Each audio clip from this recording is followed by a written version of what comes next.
No one noticed when Arav stopped dreaming. It didn't happen overnight, not with a bang, but with a quiet, slow fade. You see, dreams don't just die.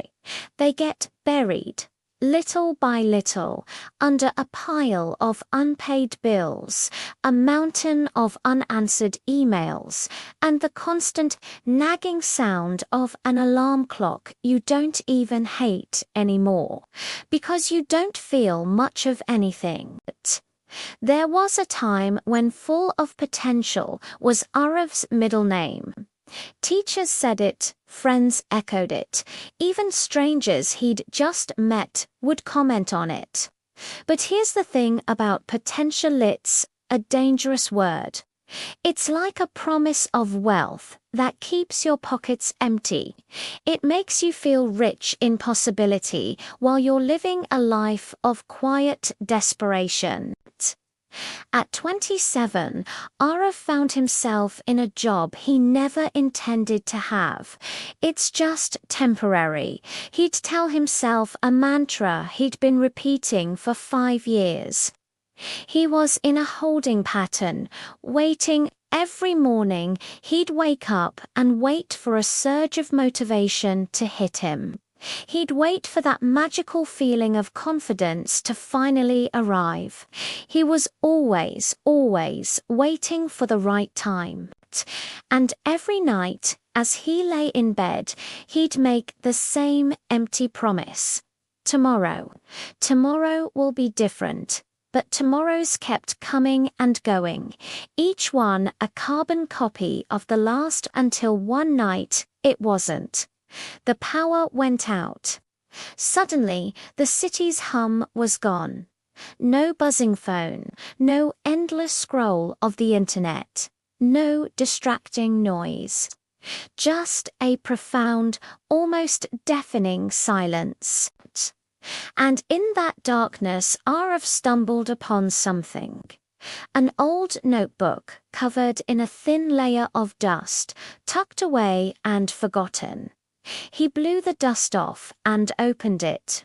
Inside, in his own younger, more optimistic handwriting, were his goals from college. The words seemed to jump off the page. I will build something meaningful. I will not live an ordinary life. I will take risks before fear takes me. A short, sharp laugh escaped his lips. It wasn't a laugh of amusement. It was the sound of something breaking. It hurt, because the young man who wrote those words, that version of him, was so sure he had all the time in the world. This version, the one sitting in the dark at 27, knew better. He knew time was the one currency you could never get back. He kept flipping through the pages, a gallery of forgotten ambitions. Then he reached the last page. It was completely empty, blank, waiting. And in that moment, in the quiet darkness, something clicked.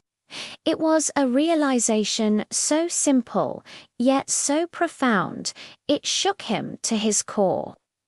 The problem wasn't that he had failed.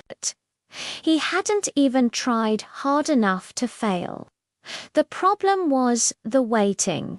He was waiting to feel ready, waiting to be fearless, waiting for some kind of cosmic permission slip to start living his life.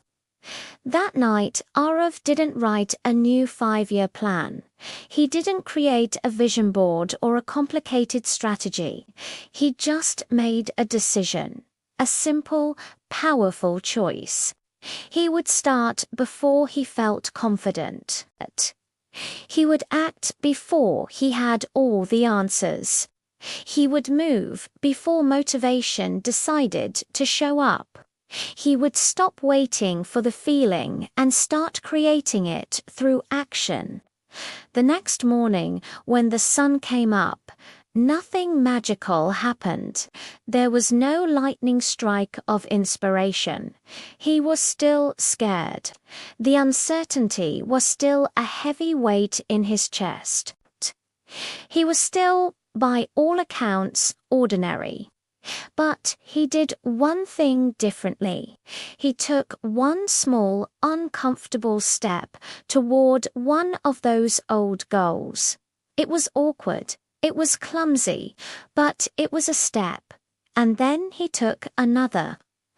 Days of small, uncomfortable steps turned into weeks, and those weeks of consistent action slowly, almost imperceptibly, turned into progress. A little bit of skill here, a small win there, and that progress, that tangible evidence that he could actually asterisk something, started to build something he hadn't felt in years. Belief, not a blind, naive belief, but a real earned belief in himself. The fear didn't just disappear. Oh no, it was still there, whispering doubts in his ear. But it was no longer in the driver's seat. He had learned to act alongside it, to acknowledge its presence but not give it the power to stop him. He was no longer paralyzed by the what-ifs. Years later, Orav had built a life that the younger version of him would be proud of. When people would ask him for his secret, for the key to how he so radically changed his life, they expected to hear about discipline, or a rigid morning routine, or some complex mindset hack. But he didn't give them that. He gave them something much simpler. He'd just smile and say one sentence. I stopped waiting for the day I felt ready and became the man who made himself ready. And that empty page in his old notebook, it wasn't empty anymore. It became the first page of the story he was finally living, the story he was writing, one uncomfortable, brave step at a time. So my question to you is, what's on your empty page? And what are you waiting for? Thank you so much for watching. If this story resonated with you, please hit that like button and subscribe for more content that helps you build a life you're excited about. See you in the next one.